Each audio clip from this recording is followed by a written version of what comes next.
Welcome out tonight. I did want to start. Tonight is session 18, and today is November the 15th, 2022. Donald Trump just announced that he's a candidate for president again for the next presidential election. So that guarantees at least one thing. The next 2 years are going to be interesting. Oh, we thought the last 2 years, but we're kind of used to things just being kind of wacky, aren't we, the last few years? So the next few years may seem like normal. Just the way it's been. Anyway, I wanted to start tonight by thanking those of you who have been coming to most of these sessions in person. It does make a big difference to me. I said when we started these sessions, the first of this year, I envision myself at times being here all by myself, just starting the camera, talking to an empty room, knowing that I'd be sending it out online for others to watch. We started this largely as an outreach effort for this community. So I felt the Lord laying it on my heart. So I told him, if I'm by myself, I'm by myself. I did not put any pressure on any of the members of Liberty, no expectations. I just wanted to do this because I felt prompted to do it and leave the results in God's hands. And whoever wants to attend can attend. Whoever wants to watch online can. I hope it helps some of my fellow pastors in their studies. Hope it opens up the Word of God to all of us. I do appreciate that some who have been watching online have recommended it, shared the link to other people across the country, so that some of these are being watched by people in the Philippines, people in most other states, all over this country and others. The Bible says several different places in several different ways, cast your bread on the waters and they'll come back to you eventually. So that's kind of how I'm looking at these. Humanly, I certainly wish by the banners out front, by us promoting it on Facebook, and, so the word is getting out. There's a lot of people being made aware of these sessions. The human side of me wishes the room had been filled by now with people showing some interest, wanting to know more about the end times, and being spiritually stimulated in the Word of God. But that's not my job, is to present the Word of God and pray that God will bless taking it to the hearts and minds of other people. So you should have two documents. The one document is the timeline worksheet that has the three columns: what happens in the start, what happens in the middle, what happens at the end. We did spend an entire session on what happens in the middle. We spent an entire session on what happens at the start. And now we're combining the first two columns, showing how they work together. Because my goal in these particular sessions is what I'm calling continuity with anchor points. That's kind of how I'm looked at this. So there's a continuity through these 7 years, but there's certain things in here that are anchor points. For instance, Daniel 9:27 is an anchor point. So the first part of the verse is the first part of the 7 years. The middle part of the verse is the middle of the 7 years. And the last of the verse is the end of the 7 years. So that one verse takes us through all of the 7 years. And there's a statement made about each part of the 7 years. So that's an anchor point. So you start building around it. We're going to get to 1131 tonight. That's another anchor point. So I drew an arrow up to the anchor because 1131 speaks about the abomination of desolation and the breaking of the covenant and the start of the great tribulation. So I drew a line back to the primary mention of the Great Tribulation, the time of Jacob's trouble. And Daniel borrows from Jeremiah and talks about it in 11:31 and especially 12:1. We'll read those when we get to that. And then I draw an arrow to the New Testament verses that are drawn from that same passage from 11:31 and 12:1. So this idea of continuity, it's always moving forward, it's flowing toward a destination. But along the way, he drives down stakes to let us know this event happens at this point, and then you can build everything around it. So I also added in blue above the timeline that Daniel 11:21 through 30 is the first half of the 7 years. Daniel 11:31 through 45 is the last half of the 7 years. So I had planned on, we dealt with the other document last week, session 17, End Times Bible Study handout, 12 key points from the first 2 columns of the timeline worksheet. And we went through the first 6. Then I said tonight would go through the next 6, 7 through 12. And we will, but I'm not going to do it like I did last week. I'm not going to go through each of these because we've already, I think, can you get each of those for Jolie? They're right up here in front. They're right up here in front. I meant to ask everyone if they had those, both of those, one of each of those. Everybody else have those? So session 17 and 18 are the 12 key points of the first 2 columns. We've already dealt with some of number 7 through 12, and we're going to deal with some more of them in detail in future sessions. So I thought it might be good tonight just to really make it simple to where we can all follow along and read together and make comments along the way, maybe raise some questions, is to take Daniel 11:21 through 11:45, the rest of the chapter, read through it, a running commentary, and it's going to cover the whole 7 years. And this passage doesn't get enough attention. Daniel 9, Daniel 2, Daniel 12, Daniel 11. One reason why it doesn't get enough attention, most commentators will say that it's mostly about our history. In other words, in the near future from Daniel, they will say that it's mostly about Antiochus during the time of the Maccabees. They'll say it's about Titus in the time of the Romans. But I've come to the conclusion that starting in verse 21, it's talking about the final antichrist. And I base that on some of the verses that lead up to this. We'll go back and read them briefly before we come back to chapter 11.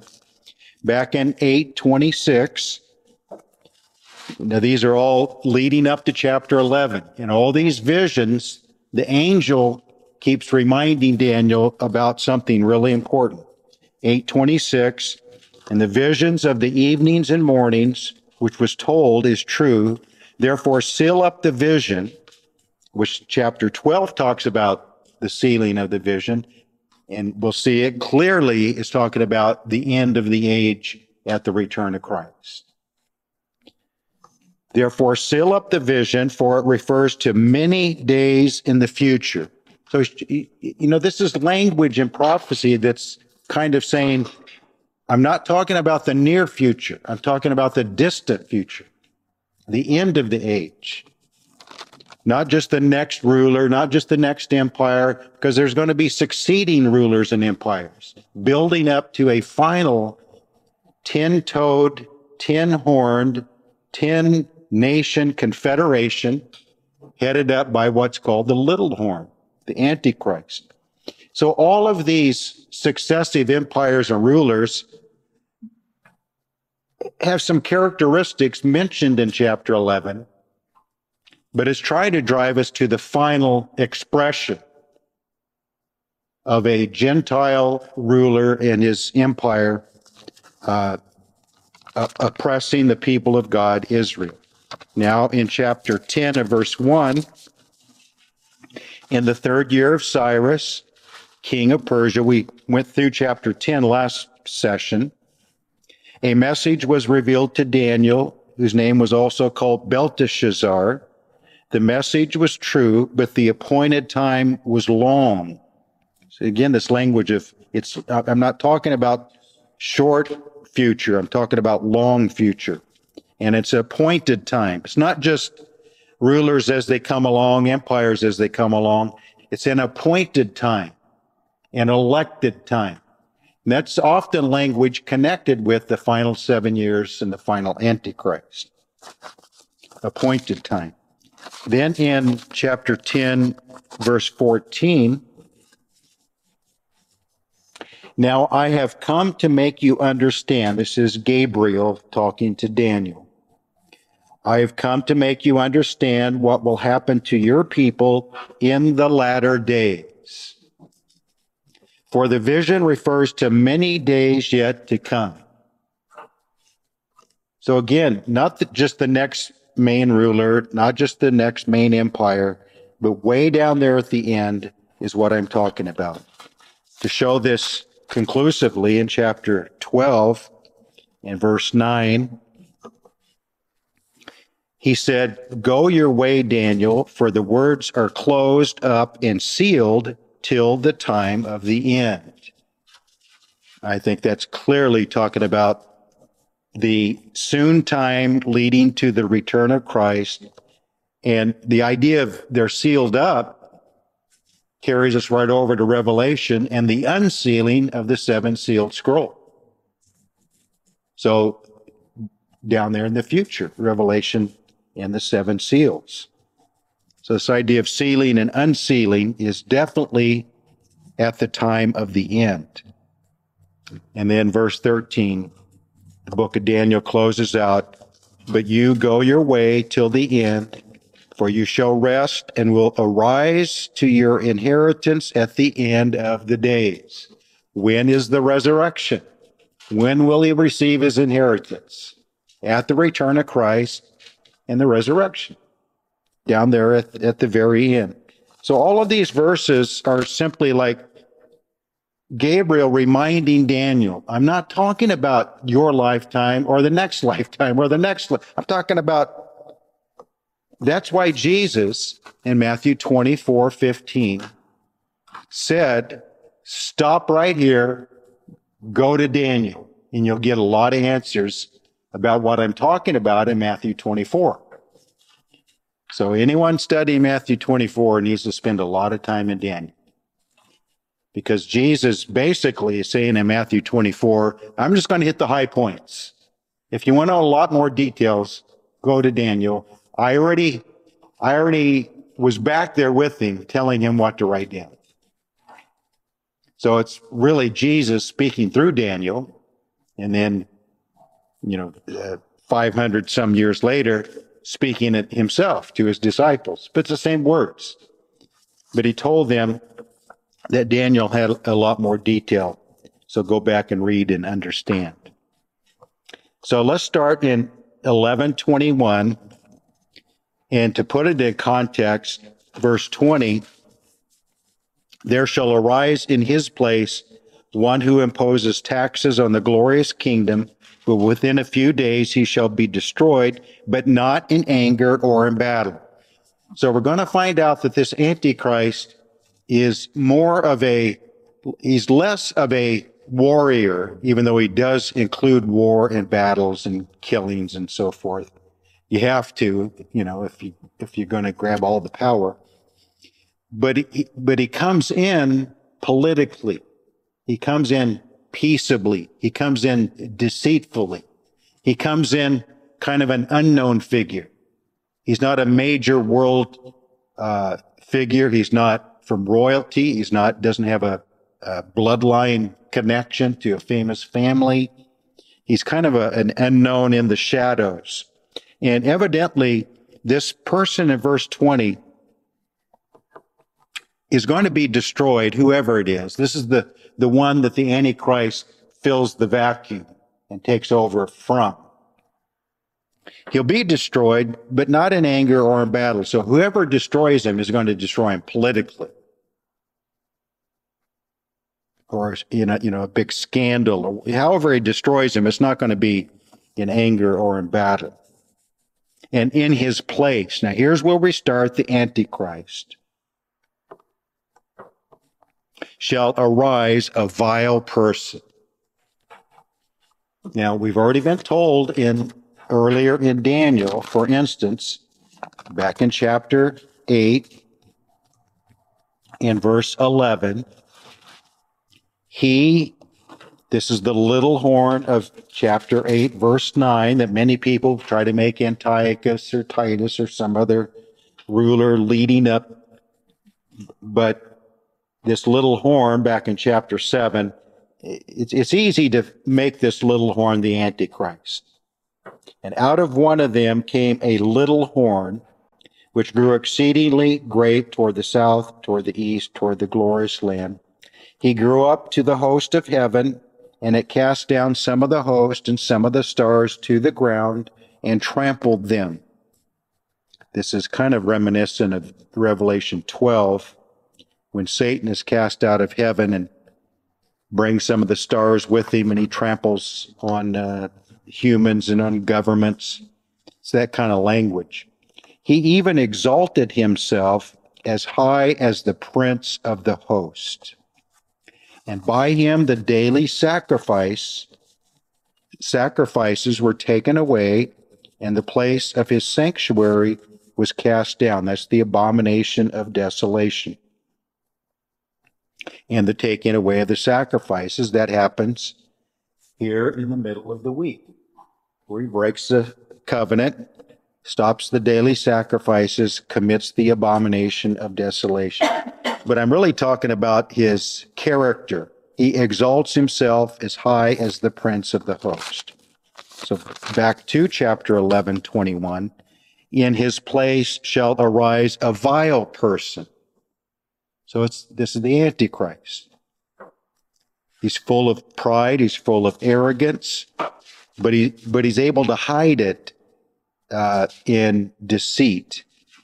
Then this idea of arise. What do you think of? He rises up. Immediately, you should be thinking about Revelation 13:1. This beast out of the sea, that it says he rises up out of the sea, and he takes over these 10 nations. He takes over 3 of them, and then the other 7 give him his power willingly. Evidently, 3 of them are kind of reluctant, so he has to be a little bit more forceful or political with them. But this beast rises up out of the sea. This is just Daniel's description of what John describes in Revelation 13:1.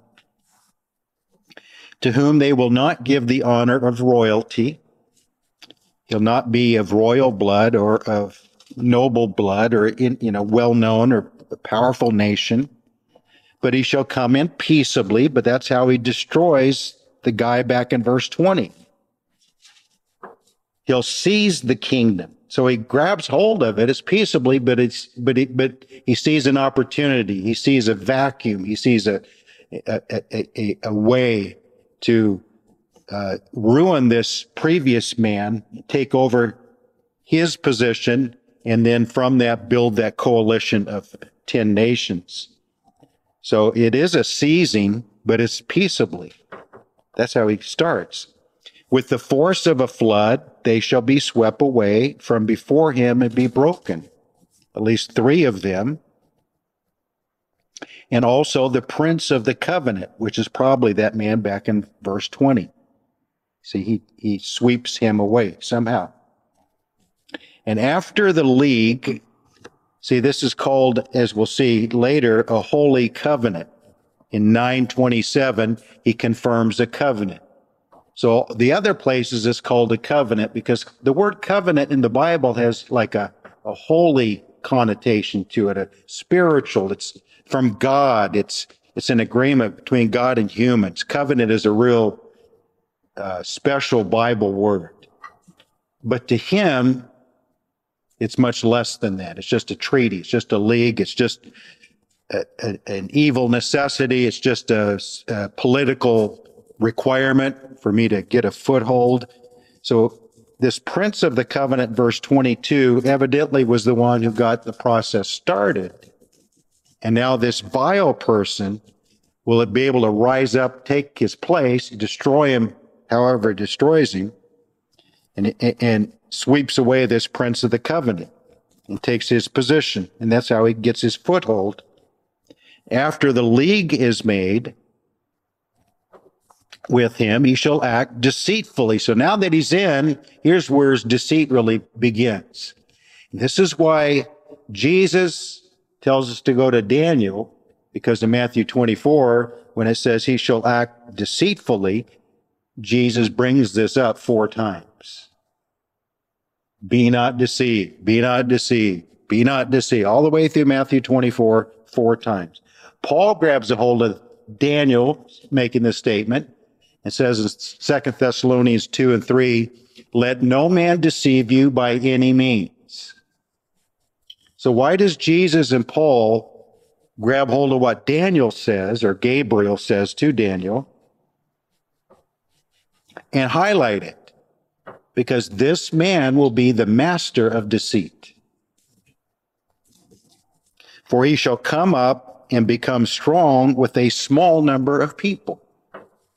So small nations, over there in the Middle East, all those nations surrounding Israel right now, many of them are small, they're kind of powerless. They may, be able to get a lot of financial support because they're mostly poor and they're described as being oppressed by the Jews and all that kind of stuff. So a lot of people give him money. But he's going to become strong, but he doesn't start strong. He becomes strong with a small number of people. Those three horns that he overthrows. And then the other 7, making 10 total. He shall enter peaceably. So he's going to be known first as a man of peace, even though Gabriel tells Daniel that underneath this peaceable person is a deceitful, vile person.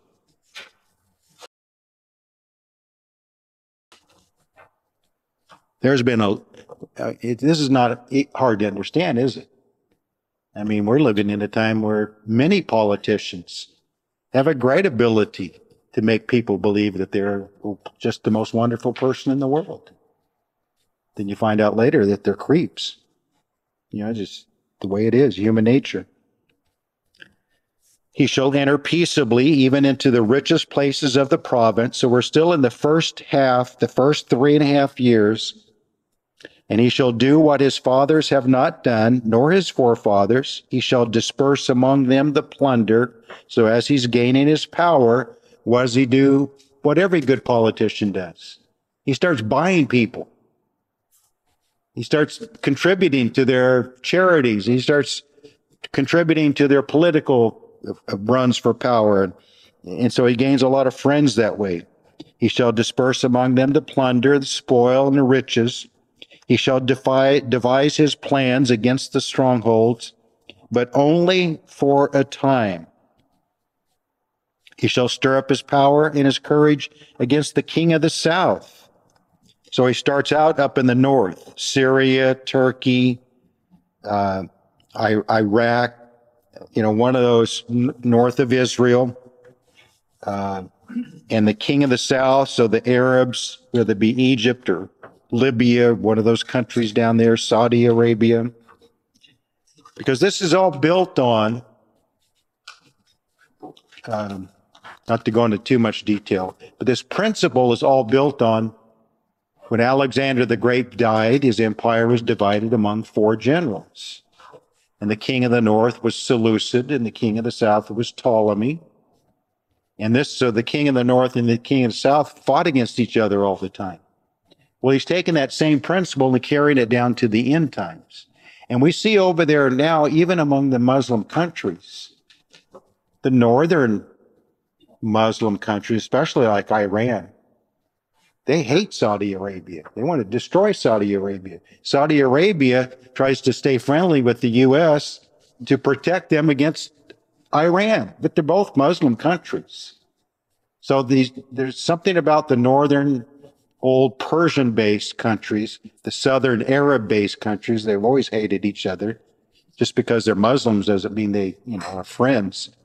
So this ancient clash between the north and the south of Israel is still coming into play during the tribulation period.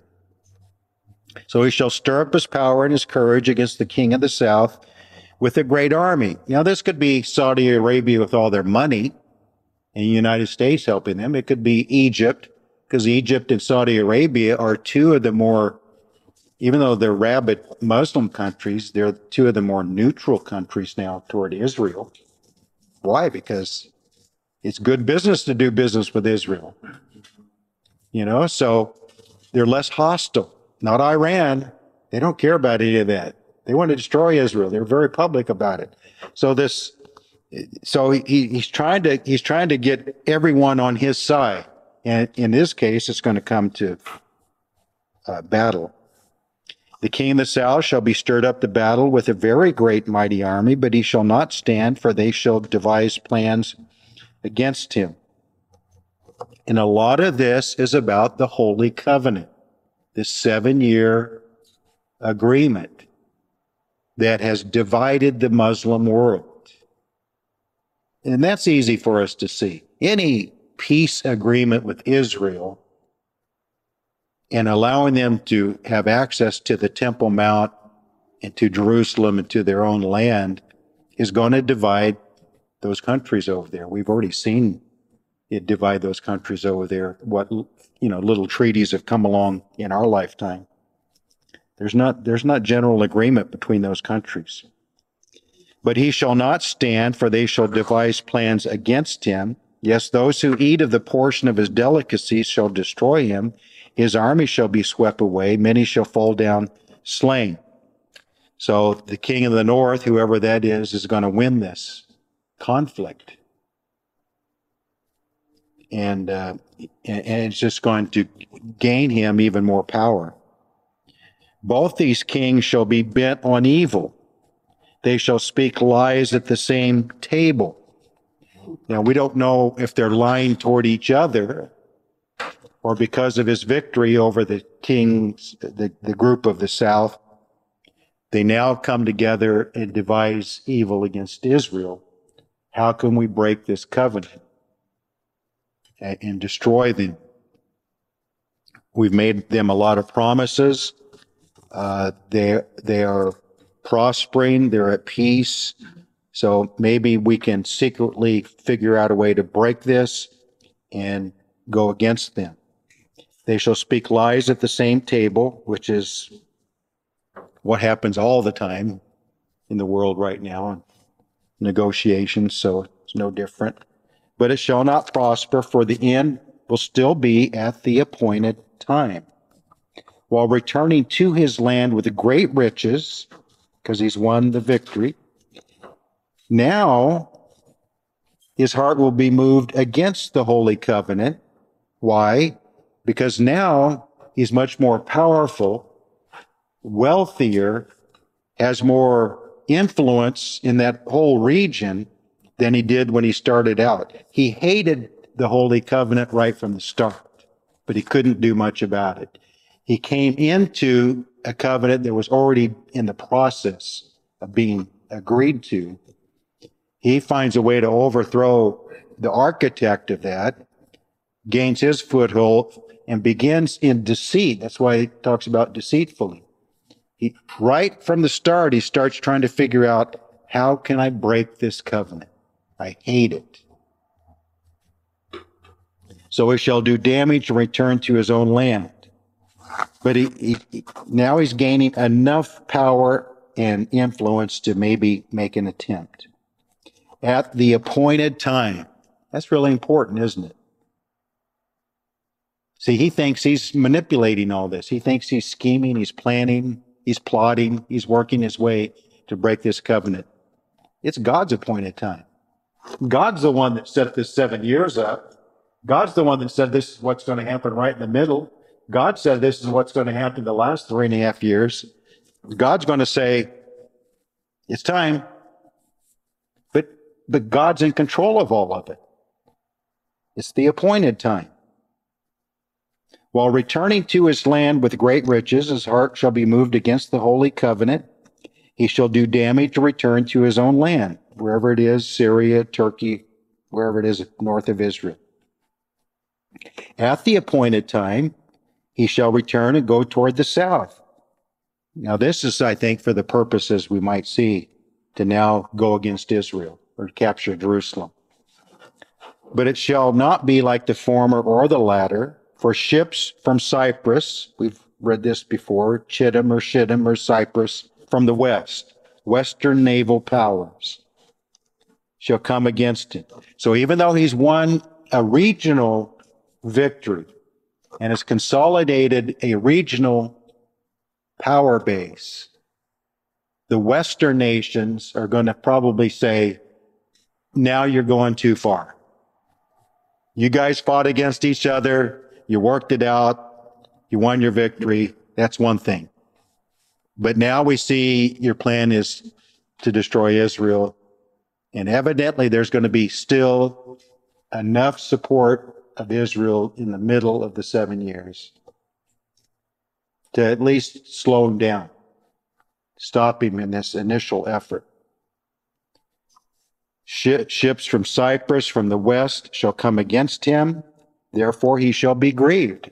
It may not even come to a battle. They may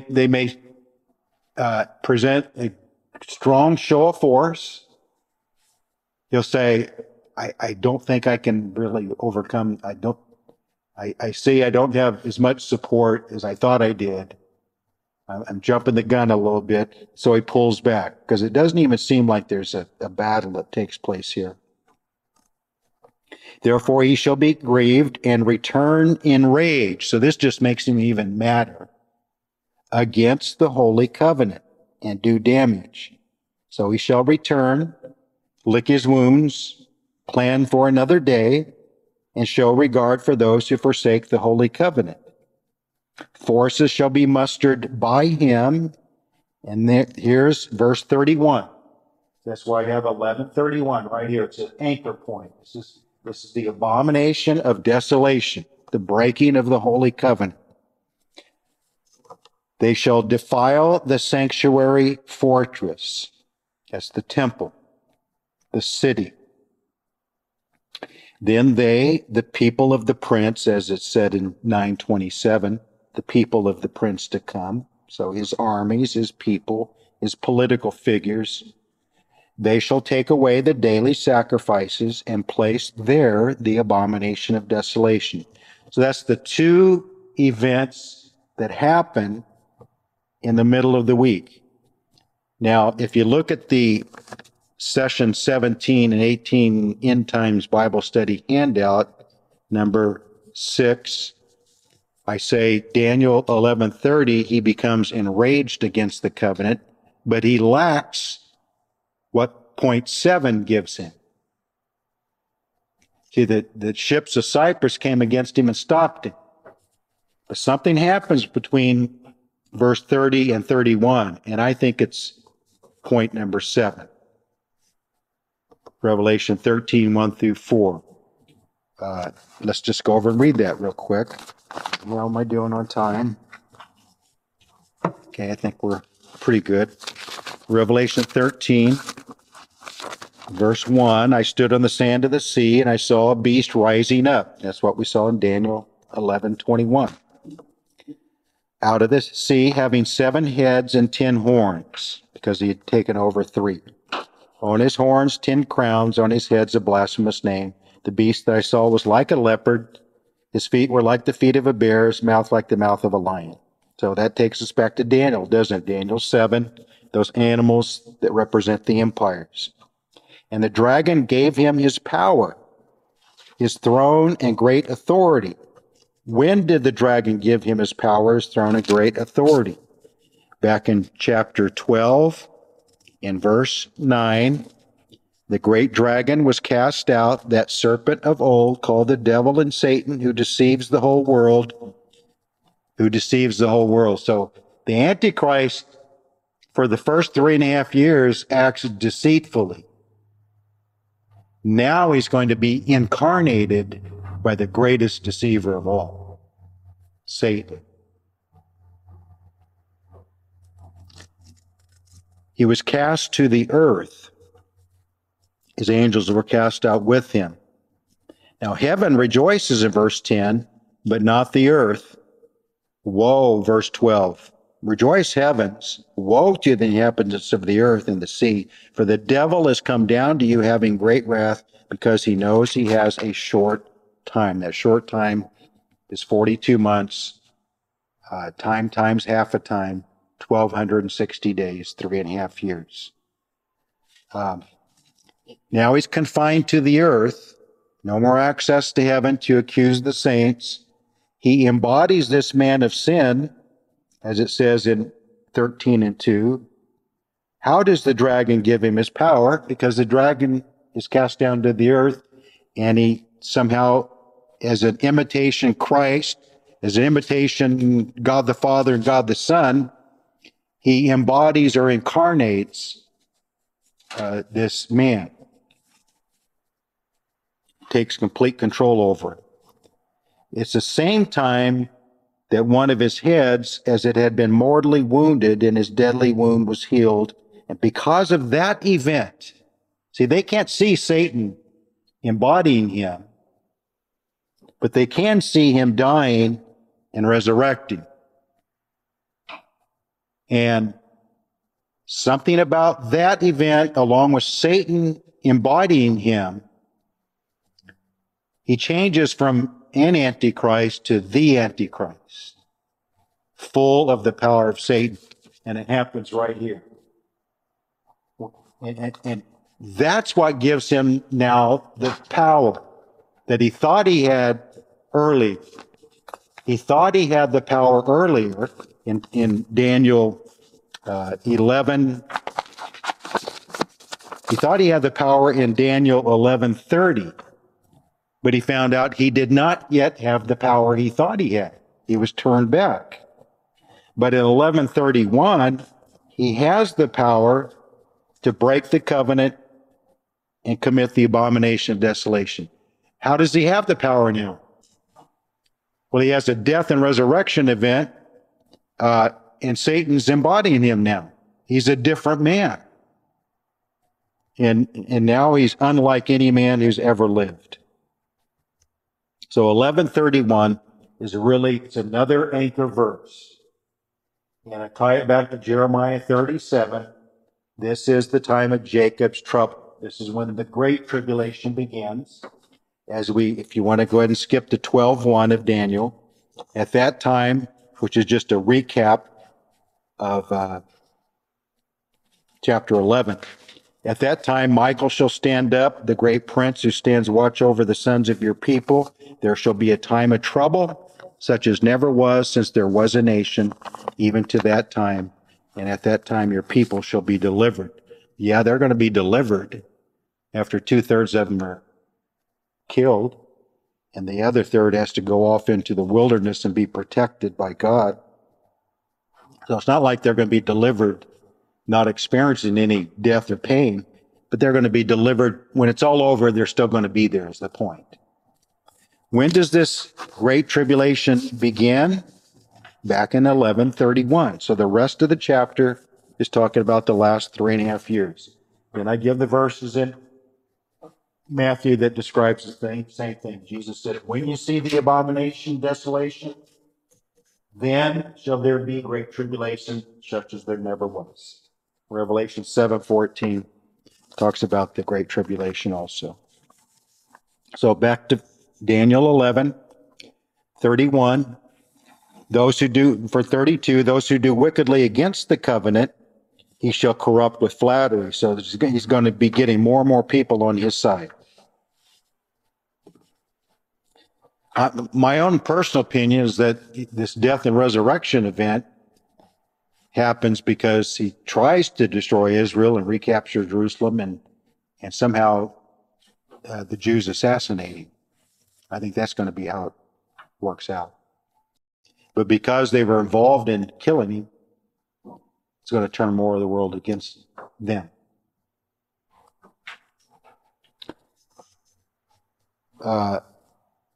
Those who do wickedly against the covenant, he shall corrupt with flattery, but the people who know their God. Okay, here's where the saints come in. Not Israel, but the saints, church saints. The people who know their God shall be strong, carry out great exploits. There's a lot to be said on this, but not only is there great tribulation and great deception in the middle, I like to also say there's great grace. To the same level that the deception increases and the tribulation increases, God's grace to the saints will increase proportionately. So even in the face of the beginning of the great tribulation, when this man becomes a wild animal, he becomes like Saul of Tarsus on a world stage, destroying anyone that he's against. The people who know their God shall be strong and carry out great exploits. That doesn't mean they're going to be conquering him. They'll conquer him the same way the three Hebrew children conquered Nebuchadnezzar. We will not bow down to you, even if it means our death. And in many cases, it will mean their death. Those of the people who understand, it's the same people. Those who know their God are those of the people who understand. And that's that Hebrew word masculine that I've been talking about. Those who are wise, those who understand, those who know, those who, don't you think just what we're studying, if we're alive when the abomination of desolation happens, don't you think that we will understand what's going on? And don't you think that God's grace will be sufficient to the need, and we will be, like I like to say, as bold as lions? We won't care if we are killed. What does that matter? We get to go be with the Lord. We won't care. At that point, we won't care. Revelation 12 and 10 and 11, they overcame him by the blood of the Lamb, by the word of their testimony. They did not love their lives to the death. I really think it will be, the Bible talks about there'll be a great falling away. 2 Thessalonians 2:3. Okay, we like to talk about that. Okay, people are going to fall away from the truth. Okay, that's true. What's going to trigger that? This same event. A line will be drawn. You're going to have to make up your mind clearly, one way or the other. And so many are going to fall away because in many cases they never had it in the first place. It was on their lips, but not in their heart. There's another falling away. It's a good one. Those of the people who understand shall instruct many, yet for many days they shall fall. But not falling away from the truth, falling in martyrdom. You're going to fall one way. Everyone who claims to be a saint is going to fall. Some are going to fall away, some are going to fall in death. A handful are going to make it through alive. But they shall fall by sword and flame, by captivity and plundering. Now, when they fall, they shall be aided with a little help, but many shall join them by intrigue. So there's just going to be just deceit all over the place, intrigue. You really don't know who's your friend, who's your enemy. It's just going to be really a tough time. Some of those of understanding shall fall. But what's the result? To refine them, purge them, and make them white. until the time of the end, because it is still for the appointed time. This is a part of the tribulation that I think is glorious, and a lot of people don't understand. Part of the purpose of the last 3.5 years is to prepare what is left of the church to be a bride adorned for her husband. Now, it doesn't mean people who've already died through the centuries won't qualify, but I really believe God wants a purified bride still alive on the earth before he comes. And I think the church will be as close to the description of Ephesians 25 as any time in our history during that last 3.5 years. So part of the purpose of the tribulation is to refine and purge and make white the saints until the time of the end, because it is still for an appointed time. The king shall do according to his own will. He shall exalt, I got to read quick. Magnify himself above every god, shall speak blasphemies against the God of God, shall prosper till the wrath, there's the wrath of God, has been accomplished. For what has been determined shall be done. God determined it. He thinks he's working it out. God's working it out. He shall regard neither the God of his fathers, nor the desire of women, nor regard any God. See, he's embodied by Satan. He's going to be unlike any man who's ever lived. We try to, what do all these mean? It just means he's not going to be a normal human being. He shall magnify himself above them all. He's just embodied by Satan. He's going to be out of control. He's going to be full of himself. But in their place, he shall honor a God of fortresses, a God which his fathers did not know. He shall honor with gold and silver, precious stones, pleasant things. Thus he shall act against the strongest fortress with a foreign God, whatever that means, which he shall acknowledge and advance its glory. That may be the image that is set up. The false prophet in Revelation 13 sets up an image of the beast that talks, and people are forced to bow down to it, worship it. This may be the God that is no one ever knew. It's a new one. He shall acknowledge, advance its glory, shall cause them to rule over many, divide the land for gain. At the time of the end, the king of the south. So they've had enough of him, shall attack him. See, he's not going to have like this complete control over the world. He's a regional power with worldwide influence. But there's going to be nations don't like what he's doing, and they're going to try to figure out a way to stop him. The king of the north shall come against him like a whirlwind, chariots, horsemen, many ships. He shall enter the countries, overwhelm them, and pass through, because he has the power of Satan directly with him. He shall also enter the glorious land, Israel, Jerusalem. Many countries shall be overthrown. Why Jerusalem? Because it's the city of God. It's the city of David, the city of Christ, city of Melchizedek. It's the holy city. And he wants Jerusalem to be his capital because he is an imitation counterfeit Christ. He's trying to do what Satan did as Lucifer, to be like God, meaning he wanted the place of Jesus in the Father's eyes. And the Father wouldn't give it to him and cast him out. But he still wants it. And now he's trying to do it by sinful, deceitful power, evil. He's wanting to take what belongs to Christ. But these shall escape from his hand, Edom, Moab, and the prominent people of Ammon, because that's Jordan today, which is probably where the wilderness is that God's protecting his people down there in the southeast of Israel, on the other side of the Jordan and south. He shall stretch out his hand against the countries. The land of Egypt shall not escape. He shall have power of the treasures of gold and silver, all the precious things of Egypt. Also the Libyans and Ethiopians shall follow at his heels. But news from the east. Okay, now there's others. Is this Russia? Is this China?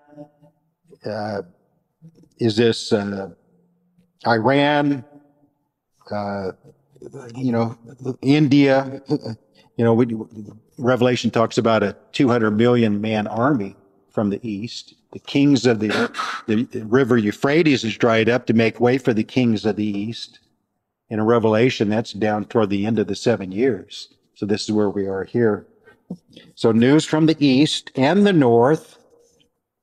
So evidently, it's one of those things where he's so out of control that he's gone too far, that he's ruining the world economy and everything, even though with the mark of the beast, the world went along with it for a while. But it's evident that he's gone too far. Shall trouble him, therefore he shall go out with great fury to destroy and annihilate many. And he shall plant the tents of his palace between the seas and the glorious holy mountain, the Jerusalem area. And that's where he is in Revelation 19, when the heaven is opened and Christ comes back on his white horse and grabs hold of him and casts him into the lake of fire. Yet he shall come to his end, and no one will help him. So chapter 12, verse 1 is kind of a recap of what we just read, a summary statement. And the thing that we want to point out that will lead us into our next session and the trying to deal with the third column, what happens at the end. That may take a couple of sessions. But one thing I want to point out, just as we close this session, is that the tribulation that such has never been in 12:1 leads directly to 12:2 and the resurrection of the saints. So there clearly is in Daniel, that's one reason why Jesus kept saying, go read Daniel, you'll find out a lot, is that Daniel describes what I think the whole Bible describes, a single resurrection of saints at the end of the tribulation. Now, Daniel 12:2 is given those who hold to a pre-tribulation rapture, especially, has really caused problems for them. So many of them have come up with the solution that the resurrection of Old Testament saints only are at the end of the tribulation. The resurrection of New Testament saints are at the beginning of the tribulation. You have an alarm set for 8 o'clock too, Gary? My wife's phone. Oh, okay. My alarm just went off. So I think I'm going to end that. That's a good transition passage. Maybe next session we'll start with Daniel 12:1 and 2. And we'll try to work through this third column and we'll spend a couple of sessions on what happens at the very end. Be able to close the year talking about the glorious return of Christ. I wore all black tonight because I knew I'd be talking about the Antichrist, that dark, ugly figure. But if you agree with me that verse 21 through 45 is all about him, it's the single longest passage in the Bible that talks about him, and it carries us all the way through the 7 years. So if you're going to be talking about this general subject, you're going to be talking a lot about this vile, despicable, deceitful person we call the Antichrist. And yet God makes clear at the end of verse 45, he shall come to his end. And by the time he is killed, no one, it doesn't say no one can help him. It says no one will help him. He's burned so many bridges and destroyed so many people and countries and economies and all that, that by the time he is killed or captured by Christ, thrown in the lake of fire, the world, even this evil world is going to be sick of it. Now, we haven't even talked about where the 7 seals and the 7 trumpets and the 7 bowls of wrath fit into all this. So we'll eventually get there. There's a lot to talk about on that. So I'll stop